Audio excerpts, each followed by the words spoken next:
Hey everyone, and welcome back to another vivarium build.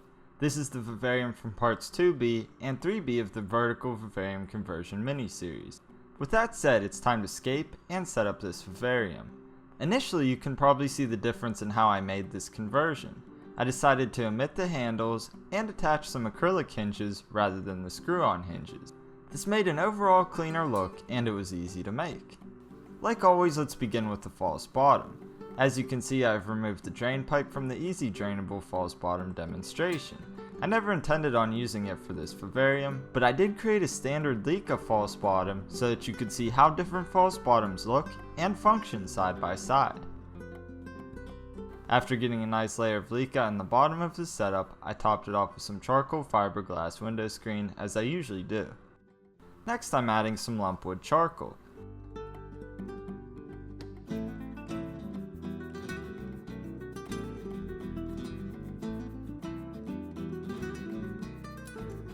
Now let's add the substrate. I'm adding what I typically do, which is basically an ABG mix. The substrate mix is ideal for terrariums and vivariums because it retains moisture while remaining fluffy. This is important because vivariums are watered very frequently. If we would just use potting soil, for example, it would quickly become a soupy blob that would suffocate the roots of our plants. After adding a decent layer of substrate, I wanted to create a ledge of sorts using some cork bark. I had to move this around a bit until I found the right placement.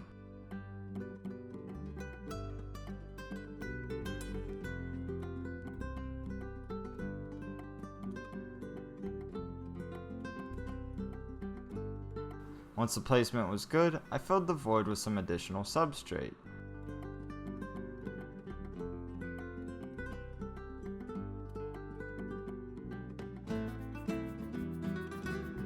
Then I added a little topography to the landscape.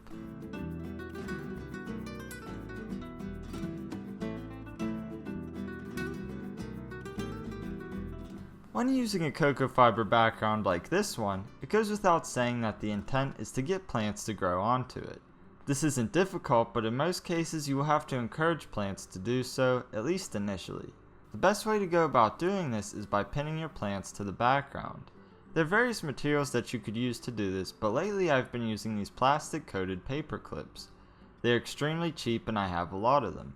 Regardless of what you use, simply cut a short length of material and bend it into a C shape using some pliers.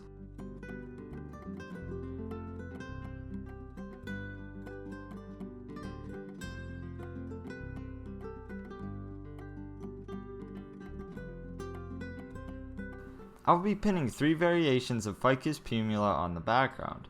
Ficus pumila is one of the best plants for quickly creating a lush background. It is also extremely easy to care for and just as easy to propagate. You can pin Ficus pumila anywhere on the background and it will quickly root into it. Here's my logic for choosing 3 different types of Ficus pumila for this background. As you can see, I mostly use regular old Ficus pumila. This is essentially my base plant.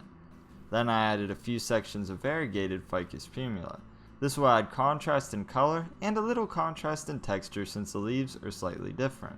Then the Ficus pumila quercifolia, otherwise known as oak leaf creeping fig, will add contrast in texture because of the small, uniquely shaped leaves. So when all is said and done, the variation in leaf size, shape, and color will create a very natural look.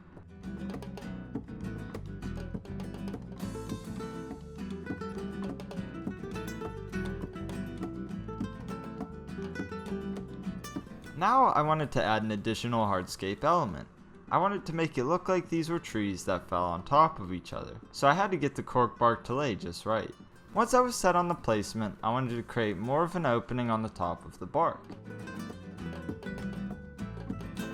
I did this because I want these cuttings of oak leaf creeping fig to grow up the inside of the bark and eventually onto the background. In theory this should work, but we'll see what happens in time. Next, I got this Selaginella fairy plume and removed it from its pot. This Selaginella grows tall and looks like a fern. The idea is that eventually it will arc over the front of the vivarium, creating a nice shady forest floor. This is a look that I often try to replicate because generally, tropical forests have a shady forest floor.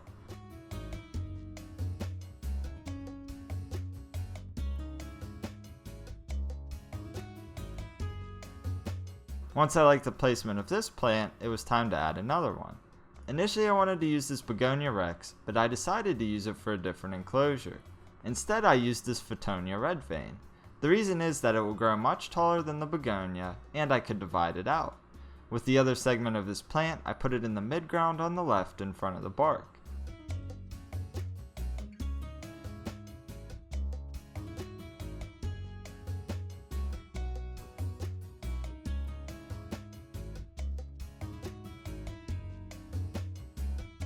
And that completed the planting portion of this build.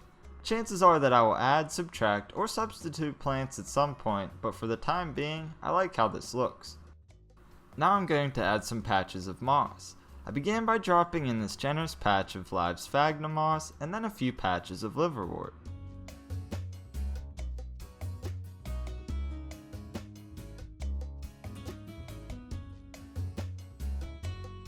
Next I added some temperate moss.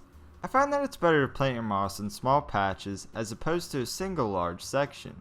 This will create a carpet of moss much quicker than a single large piece.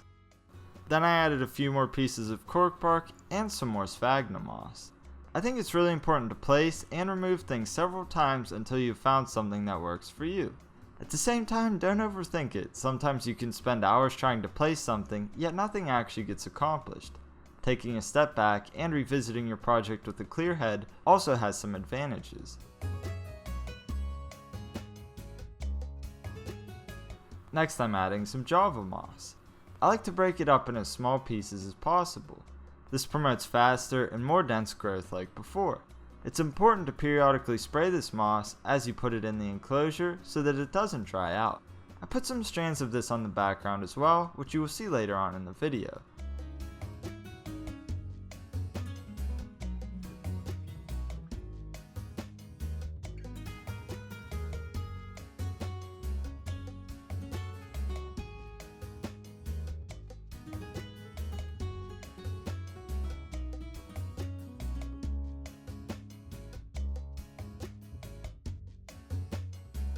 Now that the vivarium is planted, let's make it bioactive. I will start by adding a clump of substrate from one of my isopod cultures. These are some dwarf whites. The adults are around the same size as a springtail, but unfortunately I don't know where any of them are right now. But here's some babies, and they're really small. Trust me when I say that there's a lot of them in here and throughout the substrate. So rather than attempt to gather them one by one, it's more practical to just put a lump of substrate into your vivarium. I'm placing it under this cork bark so that it doesn't disrupt my design. In no time there will be a large population of isopods thriving in this vivarium. Next I'll add the springtails. For this vivarium I will add them using the dump method. In short, simply put additional water in your springtail culture and then pour the water out into the vivarium. This will seed your vivarium with a load of springtails as seen here. At this point I was basically done. I just had to remove the protective sheet on the polycarbonate and put the vivarium on my rack.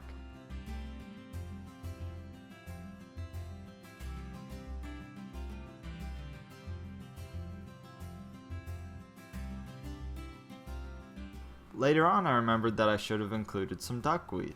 In time this covers surfaces and creates coverage similar to moss.